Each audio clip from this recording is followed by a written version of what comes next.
announcements, and then a little treat that I'm going to invite Abby Kennedy to come forward to share a few words with us. Firstly, please just be aware that I know I speak for all of us, the staff at St. Matthew's, when I tell you that we keep you in our prayers in a special way during this most sacred of Christian times. With that said, I wanted to indicate to you our Holy Week schedule, and in particular, the masses and rituals associated with the Triduum. On Holy Thursday, April 14th, the Mass of the Lord's Supper will be celebrated at 7 p.m. On April 15th, Good Friday, we will begin the veneration of the cross at 6 p.m. Also, on that same day, there will be Stations of the Cross at 3 p.m. On April 16th, Holy Saturday, which really leads into Sunday, the celebration of Easter, we will have Mass at 8 p.m. That will be the Easter Vigil Liturgy. If you haven't ever attended that, I really encourage you to do that. It's a very beautiful Mass filled with all sorts of mystical references, very ancient Christian prayers. Also the Mass where we both baptize catechumens and initiate new Christians and welcome them into communion with the Catholic Church. So just to be aware that those are the scheduled liturgies. You can find information about that in the bulletin. Also, so you know, Easter morning, Sunday, April 17th, we will have an 8 a.m. Mass as usual, also 10:30 a.m. The only difference is there will be a 12:30 p.m. Mass, but it will be in Spanish, just so you know that. So wishing you every blessing in this Holy Week and praying for you and as you enter into this sacred time and draw close to the Lord in a particular way, appreciating the gift of his passion, his death, and the hope of the resurrection. With that said, I'd like to invite Abby to please come forward to share with us a little bit about her experience at the Diocesan Youth Conference.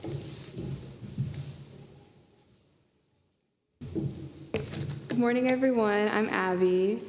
And this past weekend, I went with our Life Team group to the Diocesan Youth Conference. And I'm up here today to tell you about my experience at DYC. This was my second year going, and I was beyond excited because I absolutely loved my first year. My favorite part of the weekend were the talks given by our keynote speaker, Dr. Alex Goethe.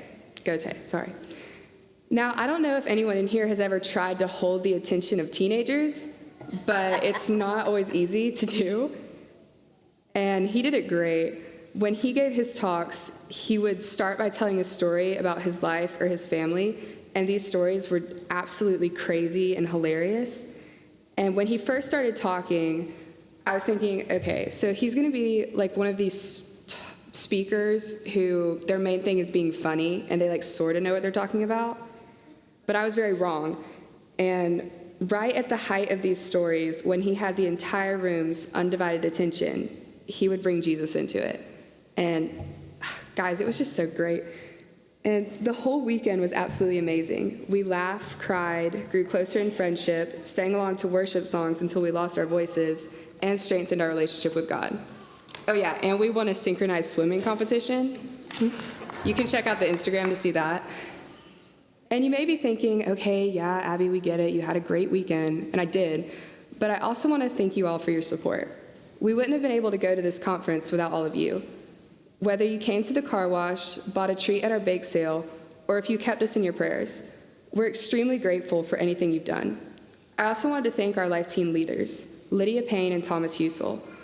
I'm not sure if you know them, but guys, they're in college, and they plan and lead Life Team. Like, I don't know how they do that, but I'm very glad that they do. And being a part of youth group at St. Matthew's has completely changed my life. As the youth, we're often told we're the future of the church, but something Dr. G pointed out was that teenagers have always been a core part of our faith. Mary was a teenager. The apostles were probably much younger than they're typically portrayed. And there are many teenage saints like Juan Sanchez del Rio who died shouting, "Long live Jesus Christ," when he was only 14.